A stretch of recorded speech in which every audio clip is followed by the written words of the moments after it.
Oi pessoal, tudo bem?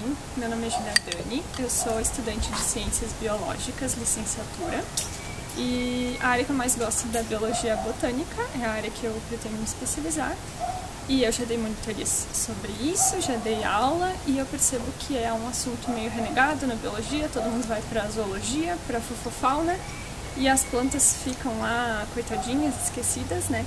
Então o intuito do canal vai ser tentar aproximar as pessoas, né?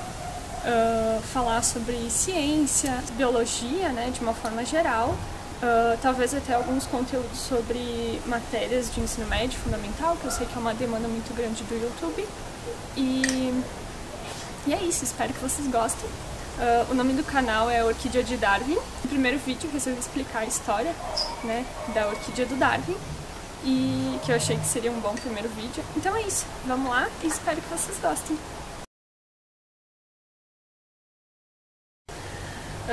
Então, no dia 25 de janeiro de 1862, Charles Darwin recebeu uma caixa de orquídeas do amigo dele, o James Bateman.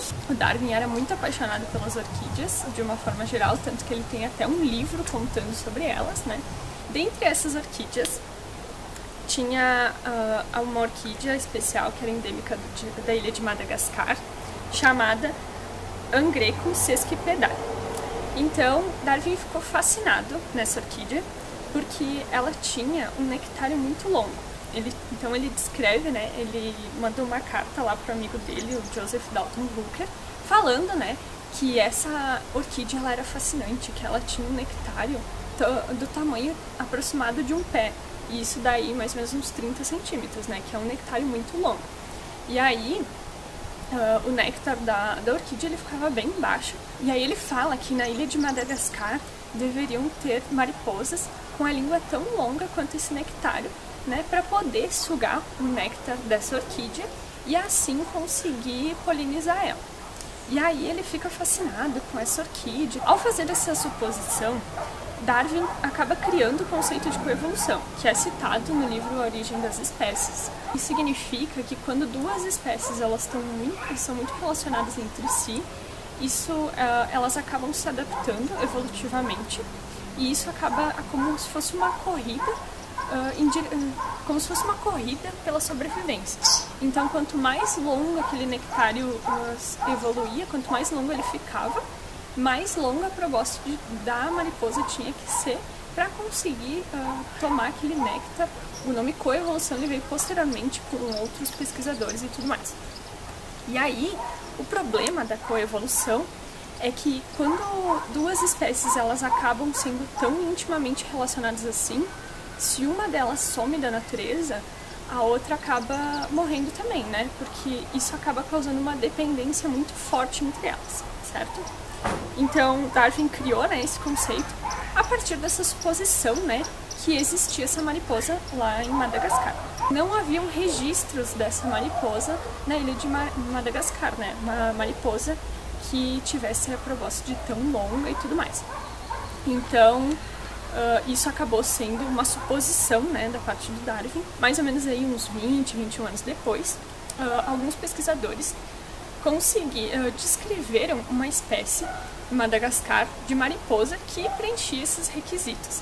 Então ela tinha uma probóscide, probóscide é aquela estrutura que parece uma língua, né, nas mariposas e nas borboletas que elas usam para sugar o néctar, tá?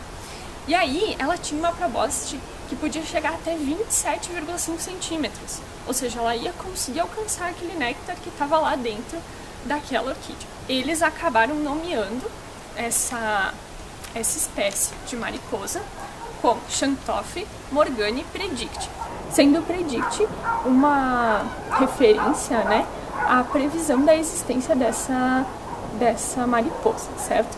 E aí não tem registros claros de que eles fizeram que eles nomearam Predict com a previsão do Darwin, mas de uma forma, então a gente fala, né, a gente supõe que foi uma alusão àquela referência da sociedade em geral da predição da existência dessa mariposa, né? Não só o Darwin.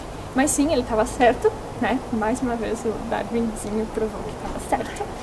E ao dizer, né, que existia uma mariposa, né, que preenchesse esses requisitos, para poder conseguir coletar o néctar e tudo mais. Tá. Então, né, nós tínhamos uma orquídea com o nectário muito longo e a mariposa com a probóscide muito longa, né, tão longa quanto o nectário. Porém, ninguém tinha visto ainda de fato aquela mariposa tomando o néctar daquela orquídea, certo? Não tinha registros, né, do acontecimento de fato. Mas, em 1992, o pessoal já estava de saco cheio, né?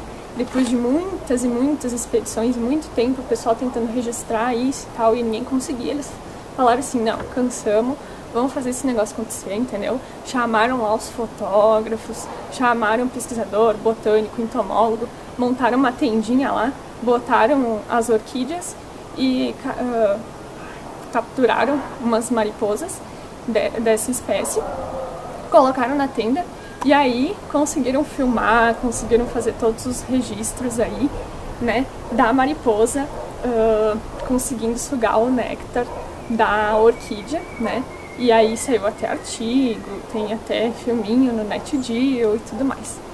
E aí, provando, né, que de fato Darwin estava certo há mais de um século, né, então essa história, né, ela ficou conhecida, essa orquídea, como a orquídea do Darwin, e essa é uma historinha relativamente famosa aí da ciência, né, e eu resolvi trazer aqui pra vocês, porque vai ser o nome do canal, né, e aí eu espero que vocês gostem. A proposta do canal é fazer vídeos mais ou menos assim, com curiosidades botânicas do mundo da ciência, e eu espero que vocês gostem. Deixem o like aqui embaixo, se inscrevam no canal e toda aquela coisa, né? E deem uma força aí pra bióloga. E é isso aí. Obrigada!